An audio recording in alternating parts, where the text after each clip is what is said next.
Hey Pilgrims, Pastor Craig, Horton Congregational Church. Well, I finally got the old Moline loader tractor running pretty well. Had to go get some parts from the good folks out at Steiner Tractor Supply that do a great job being able to find old parts for a 1953 Minneapolis Moline. It was running really rough for the last couple of months. I finally got all the parts in and finally got enough time.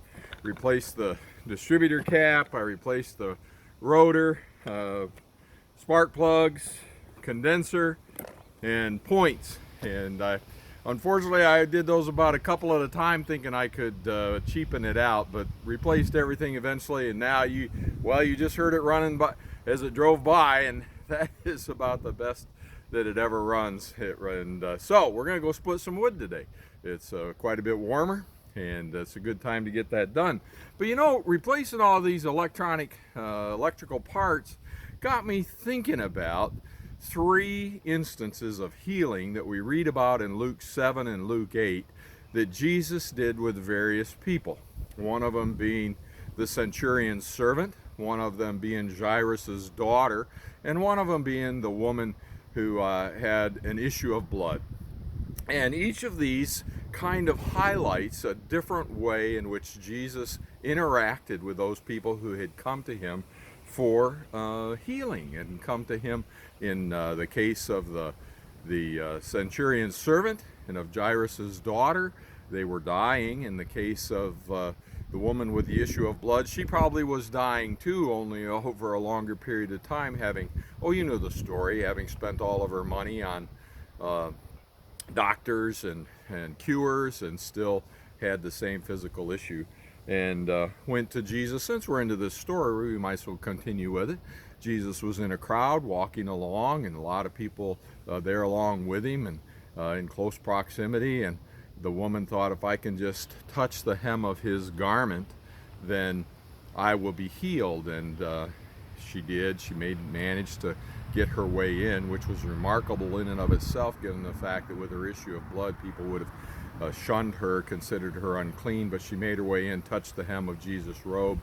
You know the story. He felt power go out from him. She felt his power come into her and heal her.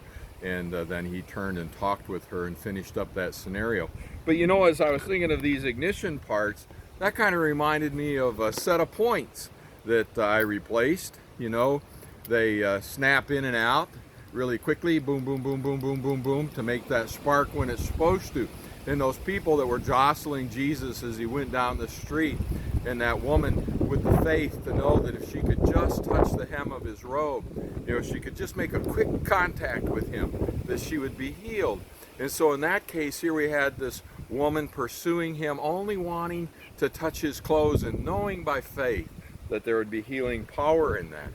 When we think about the centurion's servant, in that case, you know, I was kind of reminded of a spark plug, because, you know, the centurion initially sent off some of his staff to get Jesus, some of the Jewish elders as well, to get Jesus and ask him, tell him about his servant.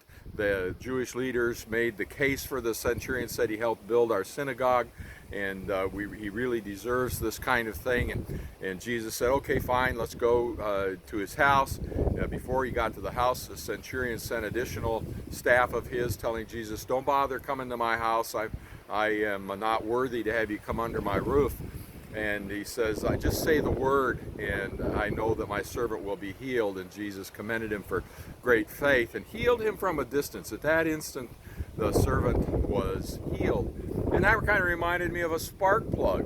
We've got this distance, this gap, if you will, in the spark plug, that when that power comes through, it makes a spark jump between the two, the positive and the negative, the grounded part and the live part, and that spark jumps, and that's what ignites the gasoline in the cylinder and pushes the piston down. So from a distance we have that power, even though there's no actual contact with Jesus. The centurion had the faith that from that distance, just say the word, I know, Jesus, and I will be, or my servant will be healed.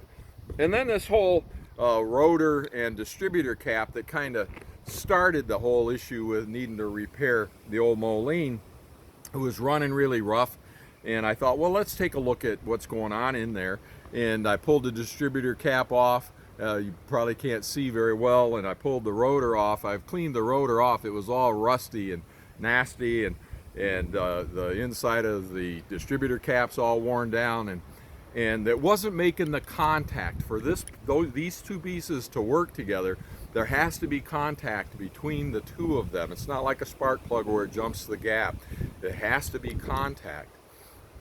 And that's what happened with Jairus and his daughter. He went to Jesus, asked Jesus to come and heal his daughter, and Jesus actually went in and laid hands on Jairus' daughter to do that healing. So we have these instances of a brief brush with Jesus, the hem of his robe, by the woman with the issue of blood. We have an actual contact taking place with Jairus' daughter, Jesus laying hands upon her in order to, actually she was dead at that point, to raise her from the dead, and the centurion's servant, where the healing took place with a distance, with a gap between Jesus and the one being healed. And so, boy, we can find God in instances in anything that we do if we look for that, and I hope that you'll start this new year looking for those God sightings, as we sometimes call them, in your life, and praising the Lord for his work among us. Happy New Year! Go out and enjoy 2025. Amen.